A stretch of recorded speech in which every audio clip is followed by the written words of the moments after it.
Hey guys, Dim Gaming here. As you can see, Capcom have dropped the trailer for the new Resident Evil title, Project Resistance.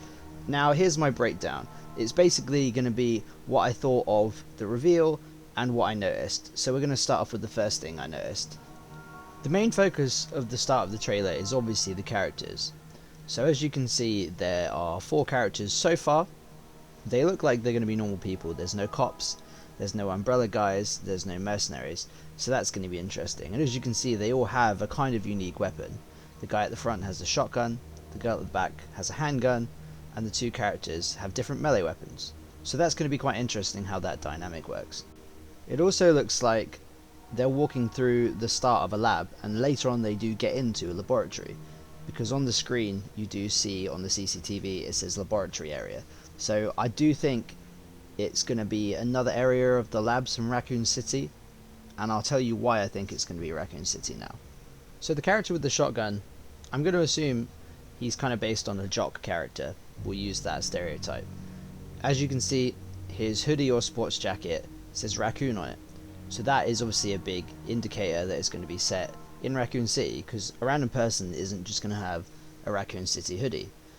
That would be kind of pointless, just to have that as an Easter egg when you're not in Raccoon City. That's not the only reason that leads me to believe that it is in Raccoon City. There obviously are other reasons, which I'll go over. So some of the other reasons why I believe it's in Raccoon City is the enemies. So we have classic T-Virus enemies. So you have the zombies, you have especially classic Resident Evil 2 zombies, such as the girl in the tank top and the skirt.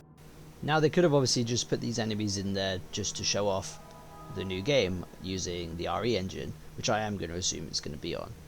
But yeah, so you've got obviously the classic zombies, and then it moves on to a liquor later on. So that's obviously another very iconic Resident Evil 2 and Resident Evil 3 enemy. They're the only real reasons I can see that it'll be in Raccoon City and the Resident Evil 2 and 3 time period. But obviously, as you can see from the trailer, it mainly showcases the 4-player characters, the teamwork aspect, the classic enemies. As you can see here, the 5th person, which I assume is going to be another playable character, grabbing gloves here to then, in this case, take control of Mr. X, which is going to be pretty awesome. And that leads me to another point. This is potentially going to be in the remake universe, which obviously is still canon, but as you can see here, this is obviously Mr. X from the Resident Evil 2 remake, and the one we see in the trailer is pretty much the same one, let's be honest. I don't know about you, but obviously seeing that was pretty cool. Mr. X is a pretty cool and iconic character, even more so in remake 2, and that kind of got me thinking as well. If it's Mr. X that you can control, potentially what happens if there's more enemies you control? For example, imagine if you can control Nemesis and finally get to play Nemesis against your friends. That would be pretty awesome. Also, not just that, potentially what would happen if you could play as any of the G Birkins, so G1 Birkin or G4 Birkin for example, or even something crazy like, I don't know, a Chainsaw Man Genie. That would be kind of cool, and that would be kind of unexpected as well. It would mean that you would have to employ different strategies to take out each boss character. That would be really cool.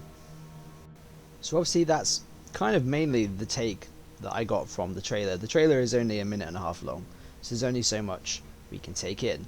But from what I can see, it's going to be a 4-player versus 1-player survival horror game. So 4 people against a horde of T-Virus enemies. Once you wipe them out, you're then going to have to fight a boss.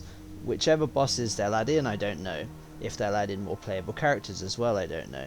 Maybe we'll get some classic characters such as Jill or Leon, for example. That would be really cool, but it's too early to tell. But yeah, that's my take on it. Let me know if you spotted anything that I didn't. And as always, if you're new, please subscribe, it helps me out a lot. And drop me a like on this video, and please comment what you saw and what you think. And if you're looking forward to it. Realistically, when I saw the trailer, I was a little bit disappointed, because obviously it looked like it was going to be Outbreak File 3. But it's not, and to be honest, I don't think we're ever going to get that. So I'm just going to move on from that thought, because I still have the original games, and I'm going to look forward to this. This obviously is going to be its own thing, and yeah, why not? I know some of the other spin-offs, Umbrella Corp, were pretty shocking, but I don't think this is, because the original trailer for that game was shocking, and this looks promising. So yeah, that is it guys. As I said earlier, drop me a sub if you're new, and leave some comments.